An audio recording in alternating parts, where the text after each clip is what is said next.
Next exercise are medicine ball punches.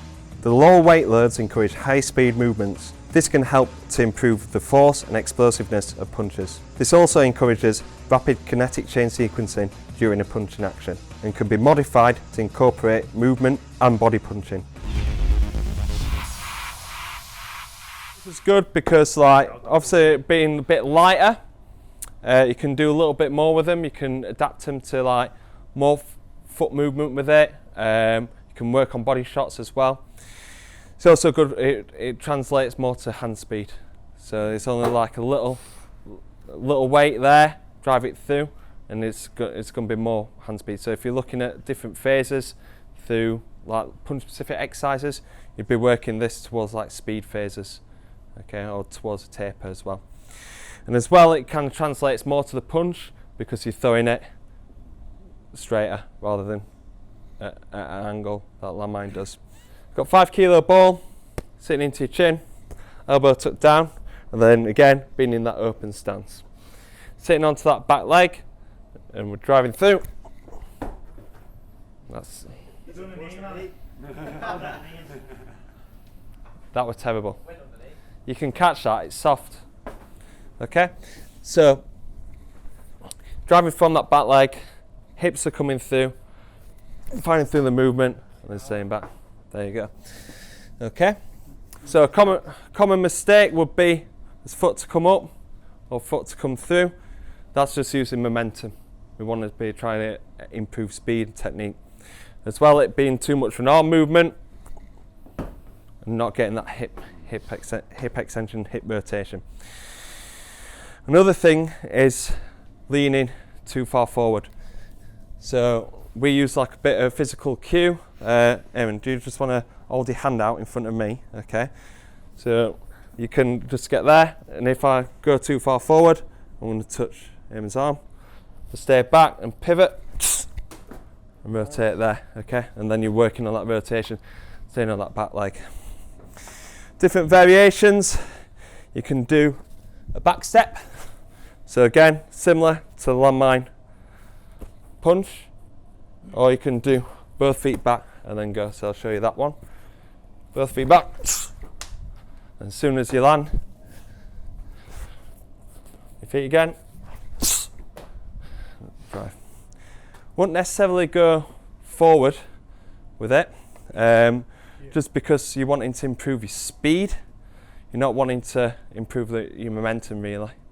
Okay, you wouldn't really like in a fight. You wouldn't really kind of have a run up, then throw. Okay, you want to try and overload that speed. Okay, if as soon as you go there, you're just using your body weight rather than trying to use that rotation, that kinetic chain sequencing.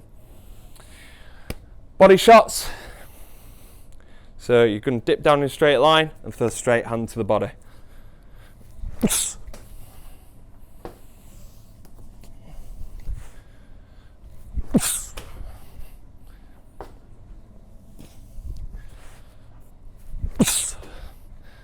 So an easy mistake to do is when we come down to lean forward into it. So you're dipping down in a straight line and then throwing that body shot. You can go heavy medicine balls, or you can go light, or you can do a combination of the two. So let's just see, just have a gauge of how heavy that is. Okay, and then you're going to pass me that. Okay, I'll do the 7 kilo one. So you can do 3 each side. You ready to chuck me that?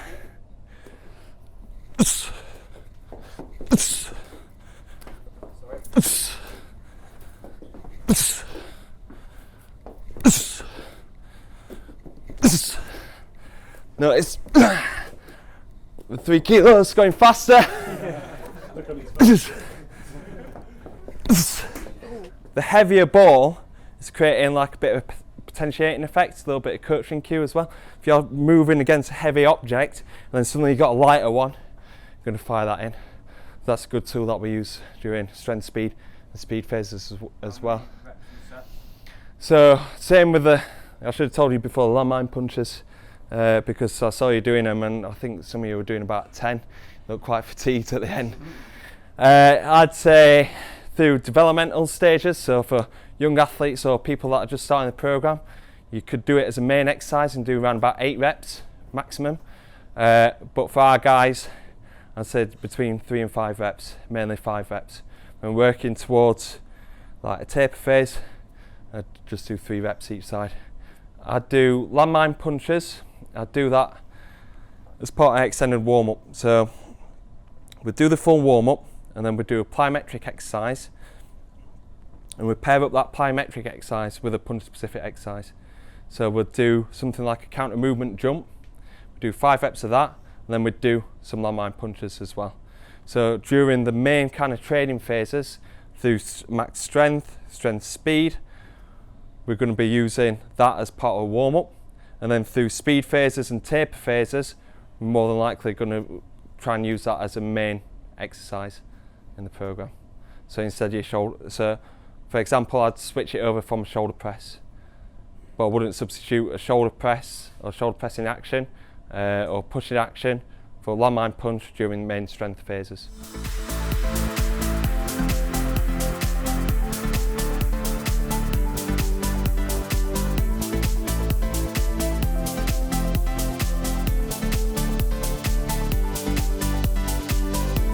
Hello everyone, it's Danny Wilson from Boxing Science. I'm here to tell you more about our Ultimate Coaching for Combat Sports workshops.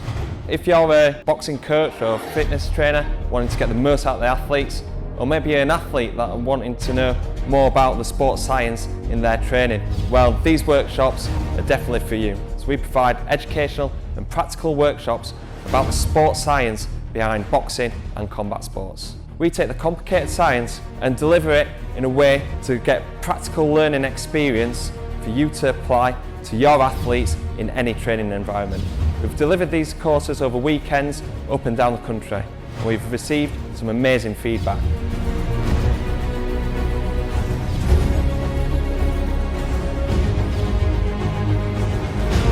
Please visit our Eventbrite page at boxingscience.eventbrite.com to get your ticket today.